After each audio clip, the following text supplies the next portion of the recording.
Before I even give my customary little greeting for these videos, let me just say right out of the gate that I am not going to excerpt any of the videos on these discs. But I would guess that a good 80%, maybe even more like 90% of the music videos on these discs are on YouTube, and usually full-blown proper label-sanctioned postings at that. So if you do see something that interests you, you should be able to just punch it in the search bar and, pull it up. Anyway, on with my usual intro. And welcome to a truly glammed out edition of Ben's Junk. Glammed out in that we're going to be spending a disproportionate amount of time in the mid and late 80s today. And we're doing music, so the height of the big hair and the really ridiculous outfits. And this is from somebody who tends to be more of the late 60s, early 70s school. But anyway, this is going to be a sparkly one in a way. So actually, I'm going to contradict myself kind of right out of the gate with my first two titles here. They're actually from two of the more stylistically conservative artists of their time. But I'm slightly ahead of myself here. This is another one of my collection videos, obviously, one of my little loose geeky rambles. And it's all music videos here. Almost entirely 80s, maybe a stray late 70s thing, but the heart of this is in the 80s and mostly like 85 to 89. These are not concert videos or that sort of thing. These are compilations of the videos that you would have seen on MTV, VH1 a little later on, and that sort of thing. So now let's get down to business. All right, so Eddie Money, the late great Money Man himself. And a lot of these big 12-inch discs, at least, will have a stack of the 12-inchers and then a smaller one of 8-inchers to finish things up. But most of these 12-inchers are to tie in with greatest hits compilations, and this is a prime example of that. So in 1989, Eddie Money put out a compilation called The Sound of Money. Same artwork. But to coincide with it, we got a collection of his videos, and it's pictures of money. Hardy har har. And Eddie Money is in that weird zone of artists for me, like the big classic rock artists, where I like the artist, but I tend to favor the deep cuts more than anything else. I've got my favorites of the hits, but he's in that same zone to me as the Eagles and Linda Ronstadt and Billy Joel and some of those artists that I do like, but I find myself digging through the albums more than anything else. So in this case, we do have, I think, all of his hits up until 1988. And a lot of tunes that I didn't even think had videos. And that's something I ran into a lot on these discs and continue to when I pick them up nowadays. But in this case, I do remember these were almost all a little before my time, but not horribly. But some of these, were still getting played on VH1 and stuff in the 90s when I was growing up. So, I do remember Take Me Home Tonight. I used to watch Beavis and Butthead, so I definitely remember them doing Shakin' and being a little surprised that Beavis and Butthead didn't tear him a new one. Around Halloween, Think I'm in Love had a way of turning up, but outside of that, these were kind of new to me. Now, of course, his probably best known tune, Two Tickets to Paradise, kind of predates music videos being the norm, so that makes sense that this only gets a later live version. But some of these tunes, I just find myself going, there was no reason whatsoever for these to even have a video. And some of these, I'm not even entirely sure why they were picked as singles. They kind of, even though I tend to like deeper cuts, to me, I would have buried some of these. But that'll get us started. So while we're on the more blue-collar-ish end of things, Bruce Springsteen. And in this case, funnily enough, my favorite of this, and they used to show this on like VH1 and MTV2 even in its earlier days. It was a live footage, but I loved it. It was such a great, energetic performance, and that would be for the tune Rosalita. And it is indeed here, right out of the gate, so that's great. But definitely all the MTV favorites are here, you know, like Dancing in the Dark, Born in the USA, Glory Days, and ones that were still getting played for years and years after. And some of my own personal favorites, slightly more obscure, but still, you know, decent enough hits, I guess, like Tunnel of Love. So, yeah. Now, I have shown this one on other videos, but it is pertinent here. And it kind of surprises me that this concept never got more mileage. So you would think that since so many people would have home theaters, you know, their stereos hooked up, you know, if they owned a Laserdisc player, that you would want to put out a disc with, say, the music videos for whatever album on one side, and then just the album audio only on the other. Well, this is close enough, I guess. Starship, Knee Deep in the Hoopla. Kind of an infamous record with a rather infamous hit, We Built This City. Supposedly one of the worst tunes of the 80s, and I don't think it's quite that bad. I don't think it's brilliant either, but I don't think it's, you know, the absolute crapper that the critics say. Having said that, I don't really care for this album. To me, it starts off with its best stuff, which happens to be the two hits off of this one. And also where this particular Laserdisc fails, they jammed everything onto one side. So even though it's still a normal two-layered proper Laserdisc and you still get the dead side message on it, yeah, they just jammed everything onto one side. So you get the two videos and then it just launches into the audio-only album. And not only that, it feels very repetitive because the two songs, the two hits on the album and home of the two videos, are also the first two cuts on the album. So you get to hear them all over again right away. But yeah, I'm kind of surprised nobody else, as far as I know, really tried that sort of concept. Now, this next one was actually fairly famous on VHS at the time. Tears for Fears, and this is another album tie-in. So we got scenes from The Big Chair to tie into songs from The Big Chair, an album that I actually quite enjoy. But this set is kind of odd. It's kind of a mishmash of things.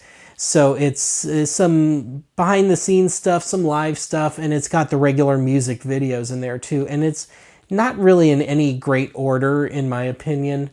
But yeah, they give you enough bang for your buck, 76 minutes worth of stuff. And then I just have a weird memory with the tune Shout, Shout, Shout, Let It All Out. Long before I got this, and I have owned this on VHS, by the way, I taped the video off of VH1 for Shout not long after I got my first electric guitar. Didn't know what I was doing, couldn't play, and I thought I would try and teach myself the solos to it, because you get to watch Roland, you know, play them in a good angle. And I kind of tried to teach myself those solos, and it didn't really happen. All right, so let's go into country crossover territory briefly here. Two artists, and two artists I don't even really consider country for all intents and purposes, but they had their greatest success on the country charts, and you usually find their stuff in the country section, so there you go. But this first one, a few years ago on Fleabay, some seller had a whole stack of this title and was selling these for like $3. The shipping, I think, was $5. So still sealed and everything. But Ronnie Millsap, Golden Video Hits from 1985 or 6. And I mostly picked this up because I've had this album of his kicking around forever called Keyed Up, and this shot in the center is the heart of the cover. And I've never owned that many of Millsap's albums, but I've always just kind of stuck with that Keyed Up one, and it actually sits behind me on the bookshelf when I do the box segments on a regular archive episode.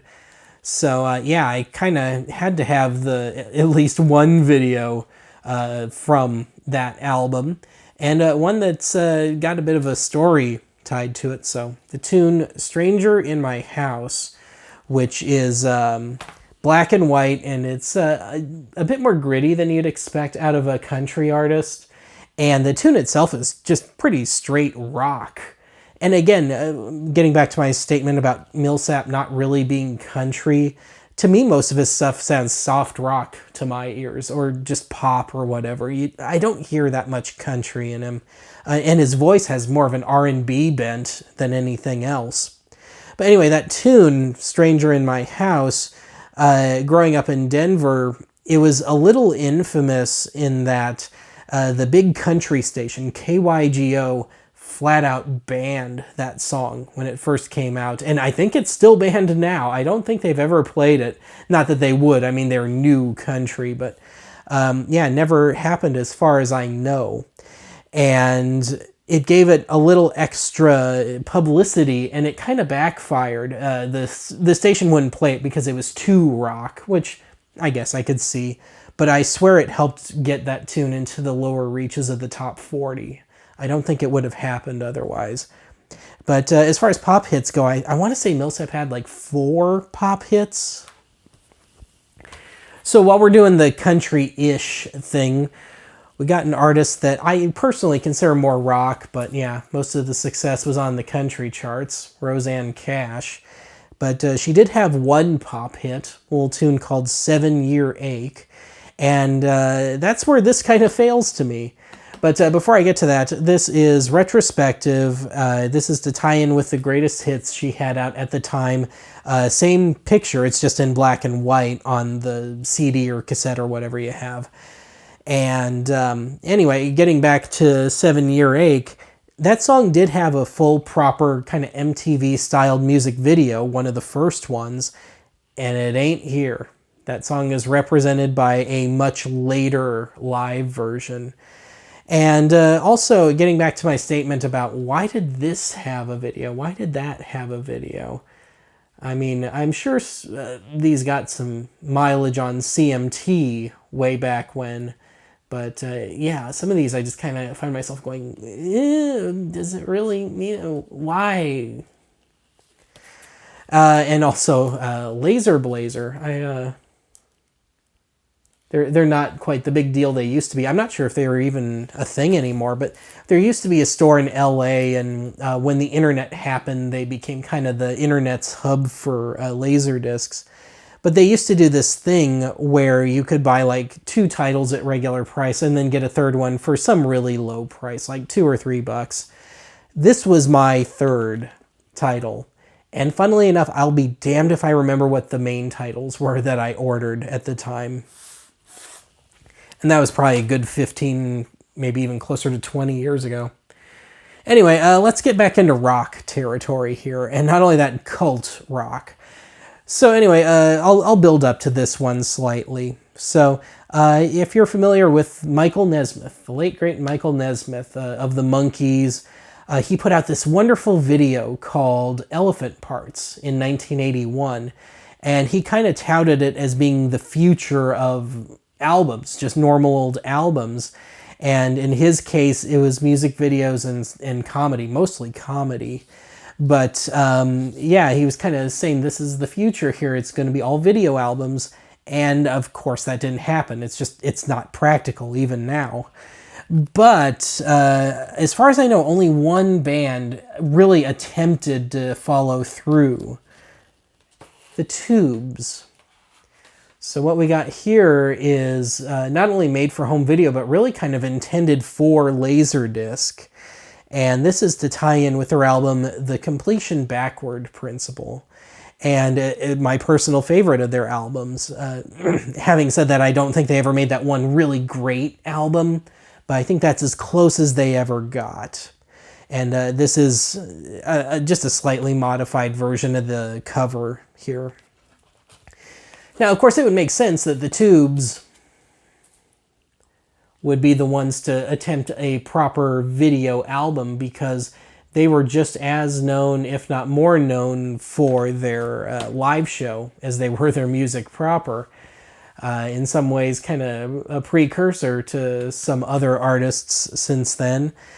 But in this case, we've got most of Completion Backward Principle, and we've got a couple cuts that were intended for the album but didn't make the final cut in the end, and then a couple of oldies from them, so to speak.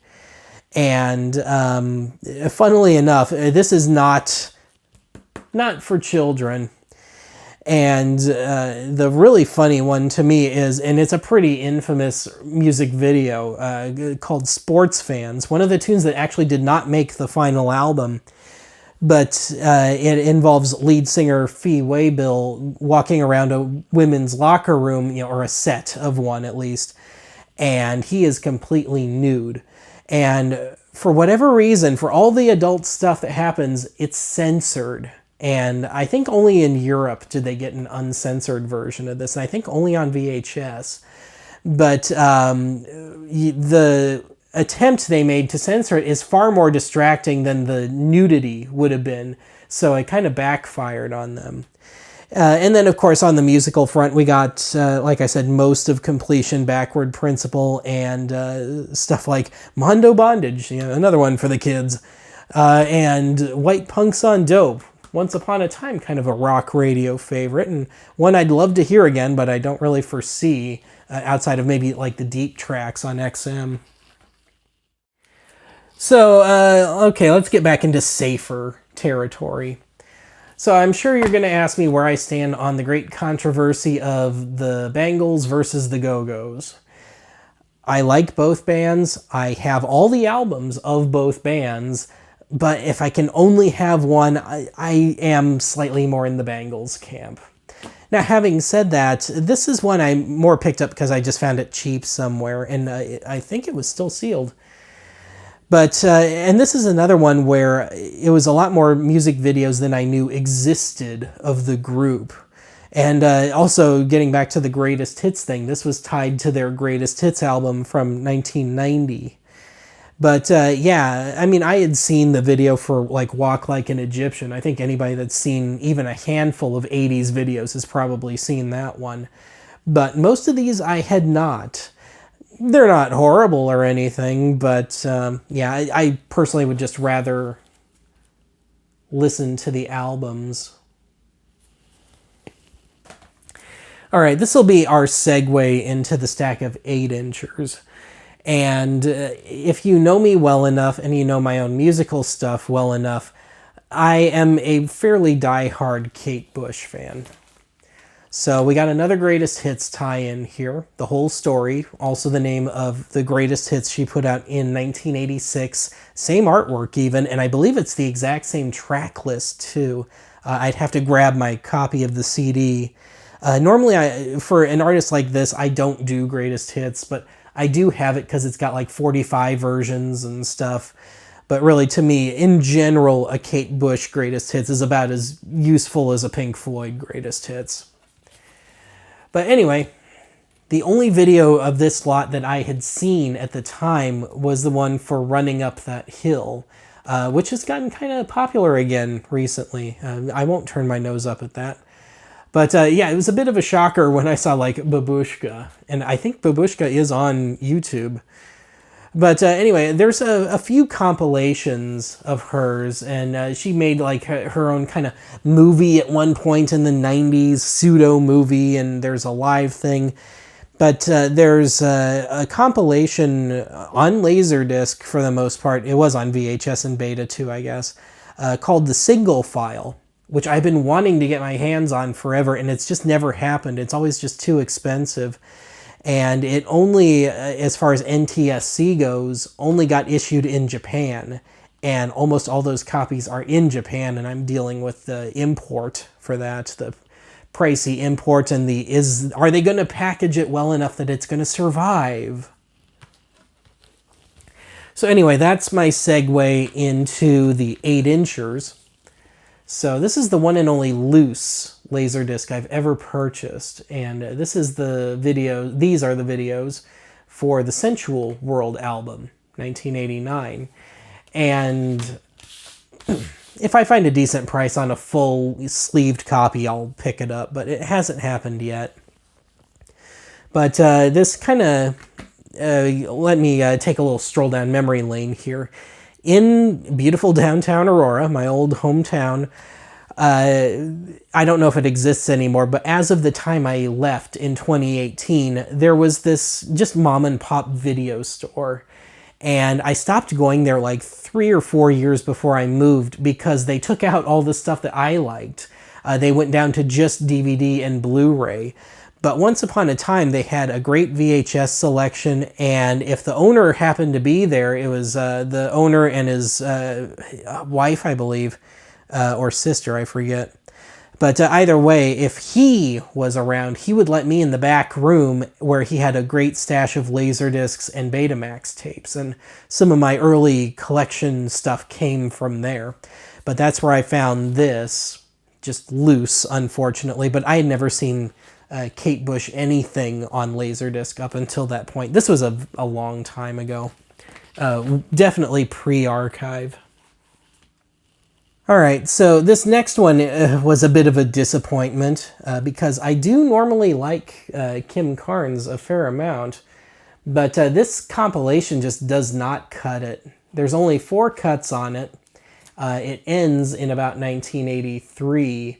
And really the only keeper for the videos was Betty Davis Eyes and maybe Draw Up the Cards. But yeah, I definitely remember seeing Betty Davis Eyes on like VH1 and stuff as a kid, especially around Halloween. Yeah, it's one of those videos. But yeah, this came out too early, so you don't have Crazy in the Night, her last hit, and I think her like second biggest solo hit, so not counting like the Kenny Rogers stuff. But she also had a video for her cover of Smokey Robinson's More Love at one point, and that is not on here. And I do have that one, funnily enough, on an off-air recording from like HBO or something, doing one of those video jukebox segments from 81 or 82. But yeah, a bit of a disappointment on that front. But hey, at least I have a clean copy of the video for Betty Davis Eyes. All right, one of my favorite 80s groups, and late 70s too, I guess, the Motels. So this only brings us up to 1983, but we do have really effectively their 4 best known songs, and we got all 3 of their top 40 singles. They had some other lower charting ones and rock radio favorites, but yeah, the biggies are all here. And yeah, I still listen to their self-titled album and to All For One quite a bit to this day. And I've loved their tune Only the Lonely since I was a little kid, not to be confused with the Roy Orbison tune. All right, it's pretty well known that I'm a pretty big Fleetwood Mac fan, but I do tend to favor Peter Green Fleetwood Mac and Bob Welch Fleetwood Mac, Danny Kirwan, Jeremy Spencer, the pre-Buckingham Nicks stuff. I mean, I got my favorites of Lindsey Buckingham and Stevie Nicks, certainly, but yeah, I tend to stick with the older stuff. But it didn't stop me from picking up this little 8-incher of Stevie Nicks' stuff. And there's really only like 2 or 3 proper videos here. Everything else is live and more ephemeral, I guess you could say. But you do have that great early MTV staple, the video for Stop Dragging My Heart Around, which got played a ton on early MTV and kept getting played for years and years, you know, on VH1 and stuff. I was a little excited at first. I didn't know there was a video for Leather and Lace, the Don Henley duet, and there isn't. It's a live cut, and Henley is nowhere to be found. But it does have the video for Talk to Me. That's one that managed to linger for a while. All right, and since we're doing that mid-80s glammed out thing, Heart. And I have been listening to Heart since I was a little kid. My mom had a couple of their albums. She had Bad Animals and Brigade when I was little. And I've got them now, or at least my own copies. But their videos, boy, it's just pure cheese. And to me, the fun of it is watching, if there is any fun in it. I have to be in a bit of a camp mood to watch pretty much any 80s videos. But getting to see Mark Andes, who was in the band at the time, kind of trying to be glammed out Mr. Slick and all, because if you know him at all, he was in Spirit and Jojo Gun and Firefall, not exactly glam bands, not exactly slick groups generally. But anyway, we got the 4 videos here from their self-titled album from 1985. There are some subsequent compilations, but they're a lot harder to find that include the late 70s and or late 80s and early 90s stuff. I have some of it on VHS. But this is all I have on Laserdisc. But yeah, I have to be really willing to watch kind of the mid-80s MTV at its most stereotypical. Anyway, let's close things out with a shout out to one of my favorite artists, and an artist who made one of my favorite albums of all time. I covered it on the top 10 favorite albums videos several years ago that I did. And that would be Martin Briley. And my favorite album of his being Fear of the Unknown, which doesn't have any videos, as far as I know at least. But we do have this little 8-incher, Dangerous Moments, effectively meant to tie into his album, Dangerous Moments. But that was the only cut on that album, as far as I know, that got a video. Otherwise, we got the 2 videos from his previous album, One Night with a Stranger.